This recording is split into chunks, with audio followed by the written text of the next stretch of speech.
Parce que chaque semaine qui commence est un nouveau départ, j'avais envie de vous lire une histoire.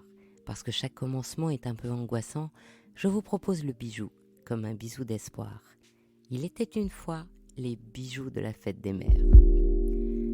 La fête des mères est fêtée dans le monde entier, pas toujours à la même date, et dans sa conception, elle couvre à la fois une reconnaissance de l'état de femme et de mère, et c'est là que se situe la complexité de cette fête. On trouve les premières traces de célébration des mères dans la Grèce antique lors des cérémonies printanières en l'honneur de Rhéa. Pour mémoire, Rhéa est une titanide. Elle est la fille d'Ouranos qui incarne le ciel et de Gaïa qui représente la terre. Elle est à la fois la sœur et la femme du titan Chronos et la mère des dieux et déesses Hestia, Déméter, Héra, Hadès, Poséidon et Zeus. Mais Chronos, averti par Ouranos et Gaïa qu'un de ses enfants doit le détrôner, se met à dévorer ses enfants.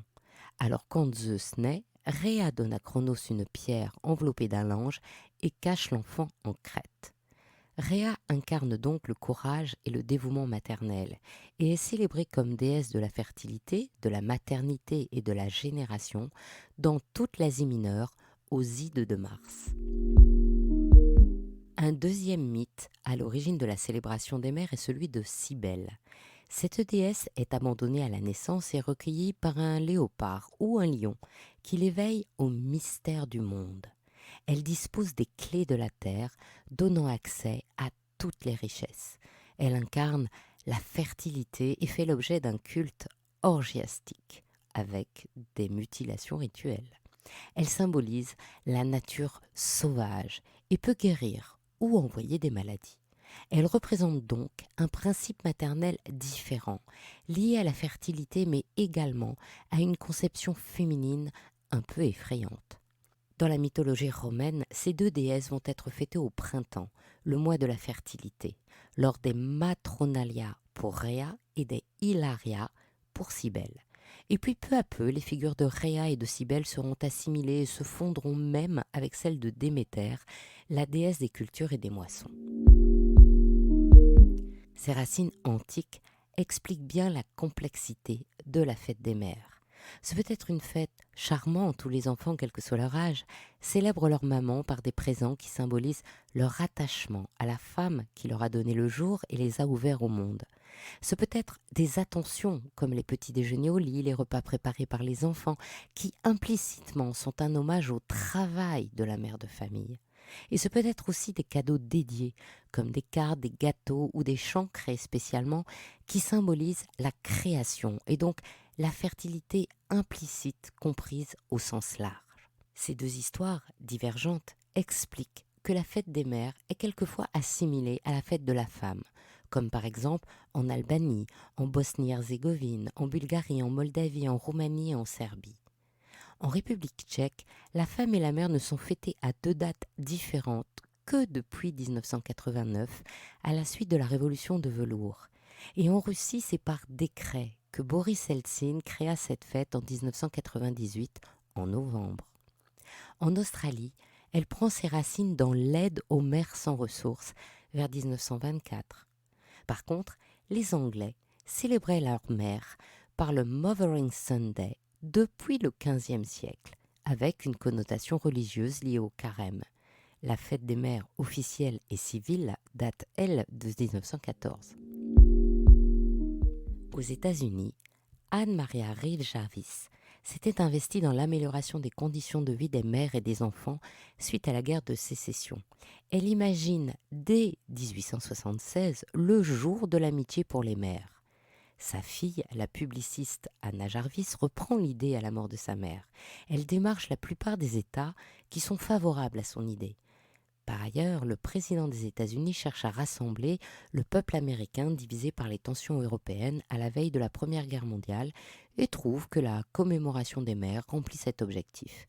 Alors le 8 mai 1905, le Mother Day est acté et une tradition de carte de vœux fêtant cet événement est lancée. En France, la fête des mères est liée au problème de la fertilité. L'Allemagne impériale qui a annexé l'Alsace-Lorraine en 1871 est alors considérée comme l'ennemi du moment et paraît beaucoup plus dynamique du point de vue de la natalité. Jacques Bertillon, médecin, démographe, statisticien, crée en 1896 l'Alliance nationale pour l'accroissement de la population de la France, chargée de créer une propagande nataliste. Il est le premier à imaginer la création d'une journée officielle pour honorer publiquement les pères et les mères de familles nombreuses. C'est le 10 juin 1906, à l'initiative de Prosper Roche, fondateur de l'Union fraternelle des pères de famille méritants d'Artas en Isère, qu'a lieu une cérémonie en l'honneur des mères de famille nombreuses. L'original du diplôme de haut mérite maternel est conservé dans la bibliothèque de l'Institut de France. Mais c'est la Première Guerre mondiale qui va inscrire la fête des mères dans les habitudes. En mai 1918, le général Pershing ordonne de distribuer à tous les soldats sous son commandement des cartes postales d'hommage envoyées pour le Mother Day et il fait aussi réaliser un film d'actualité par Gaumont. Les soldats du corps expéditionnaire sont américains, mais aussi anglais, néerlandais, français, belges.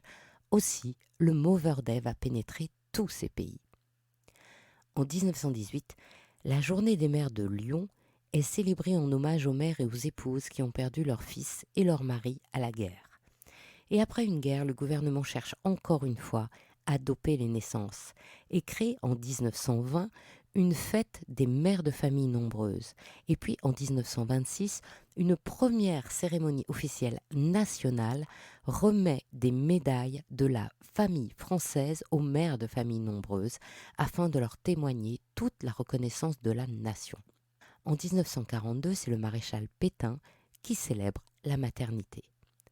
Après la guerre, le 24 mai 1950, la République française, au travers du ministère de la Santé, institue la fête des mères le dernier dimanche de mai, sauf si cette date coïncide avec celle de la Pentecôte, auquel cas elle est repoussée au premier dimanche de juin. Cette action sera à la charge du ministère chargé de la famille à partir de 2004.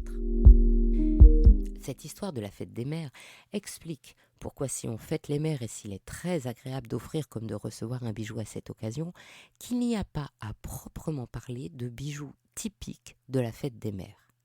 Je vous ai donc sélectionné 2 types de bijoux d'histoire qui pouvaient s'offrir pour cette fête des mères. Il y a d'abord le collier de servitude ou d'esclavage qui a eu son heure de gloire sous Louis XV, qu'il offre à la comtesse du Barry et en lance ainsi la mode. Il est composé de 3 chaînes d'or qui symbolisent le passé, le présent et le futur et sont reliés par des médaillons appelés briquets. Ce collier est gage d'amour et de lien marital et s'enrichit de chaînes supplémentaires à la naissance des enfants. Au XIXe, les médaillons s'ornent d'émail, puis de camée, puis de diamants et de pierres précieuses. La Bourgogne affirme que ce collier est originaire de sa région, mais on en trouve également de très beaux venant de Normandie. Et vous pourrez en trouver assez facilement en salle des ventes et chez les antiquaires. J'en ai vu un très joli chez Symbolique, près de la place d'Aligre. Un autre bijou symbole de l'amour maternel est le cœur de Flandre ou Vlaamse hart. Le diamant central est le centre du bijou en forme de cœur qui représente le cœur de Marie et son amour immense pour son fils Jésus. Il est traditionnellement entouré de diamants plus petits qui symbolisent les 10 vertus de la Vierge. L'humilité, l'amour de Marie, la charité, la foi, l'espérance, la chasteté, la pauvreté, l'obéissance, la patience et l'esprit d'oraison. Dans les plus beaux cœurs de Flandre, on trouve les trophées de l'amour liés au dieu Eros en référence à la mythologie grecque, avec un carquois contenant 2 flèches, l'arc et une torche qui brûle sans cesse la flamme de l'amour maternel. Ce bijou porté en pendant ou en broche était très en vogue au XIXe siècle et particulièrement ancré dans la région d'Anvers dès le XVIIIe siècle où il était porté en l'honneur de la Vierge Marie, patronne de la ville d'Anvers, qui le 15 août fête la Vierge Marie et également la fête des mères. Au Musée royal d'art et d'histoire à Bruxelles, une salle entière est consacrée au cœur de Flandre. Ce bijou est plus rare à trouver que le collier d'esclavage, surtout si vous en souhaitez un aussi exceptionnel que celui que vous trouverez sur les réseaux sociaux d'Il était une fois le bijou, dont les photos viennent de la vente Millon que m'a transmise la gémologue experte Céline Rose David, qui m'a aussi expliqué la tradition de ce bijou représentatif de l'amour maternel. Maintenant, si vous souhaitez célébrer votre maman et vous faire par exemple pardonner quelques incartades, je vous conseille la bague tournée en bourrique que l'artiste Agathe Saint-Giron a créée en pensant à sa vie de famille et que vous trouverez à la galerie Elsa Vanier. Si par ailleurs vous trouvez une épingle à cravate de grand-père dans la cassette de votre maman, vous pouvez demander à Émilienne Joaillère à Marseille de la transformer en bague ou en bracelet ou en collier pour que votre maman puisse porter ce précieux témoignage familial. Dans cette idée de lien, la bague résille de Jula est aussi une jolie idée. C'est une bague armure, donc avec une idée de protection maternelle dont la résille symbolisera les liens familiaux et les diamants, les personnes qui la composent, avec un porté moderne qui devrait la séduire. Toujours dans cette idée de lien, je vous propose le bracelet Le Bellor de Bellonor Joaillier. C'est l'adaptation en or du bracelet plastique Serflex qui sert à tout attacher et menotter. Outre la gageure technique d'être arrivé à rendre cette flexibilité au métal, ce détournement précieux d'un objet du quotidien fait de ce bijou un symbole moderne et fort de l'attachement à son conjoint comme à sa maman. Comme une maman voit tout, l'œil d'Ilona Aurel est un joli clin d'œil à cette capacité maternelle, d'autant que la rétine bouge et qu'Ilona peut la créer aux couleurs de l'iris de votre maman. Elle peut aussi y voir un symbole protecteur. Si vous voulez simplement lui dire qu'elle vous a éveillé aux beautés de la vie, les bagues de Marie Mas me semblent tout indiquer. La Dancing Open Ring est une bague ouverte où le diamant veille d'un côté du doigt, comme votre maman a veillé sur vous, et de l'autre, une rangée de pierres bouge en liberté au rythme des mouvements de la main, comme vous avez pu évoluer sous la bienveillance maternelle, dans un camailleux de bleu saphir et de mauve améthyste. Ou si vous étiez le roi de votre maman, alors il y a aussi la bague King Wave Ring, une plantation de diamants de différentes tailles, comme une fratrie qui s'élance quand elle enfile la bague à son doigt. Si votre maman est parisienne, les bagues de Charlotte Stone, au nom de Passy, Beaubourg, Trocadéro, Opéra, devraient lui plaire, d'autant que la Vendôme peut être rodiée ou carrément laquée de toutes les couleurs de la vie et de l'amour. Ainsi se termine cette histoire d'Il était une fois le bijou. Je vous souhaite une jolie fête des mères et une jolie semaine et vous donne rendez-vous dimanche prochain. Si cette histoire vous a plu, envoyez-moi plein de bisous sur les réseaux sociaux d'Il était une fois le bijou et encouragez-moi en partageant les bijoux bisous tout autour de vous. À bientôt pour un prochain bijou, un nouveau bisou d'espoir.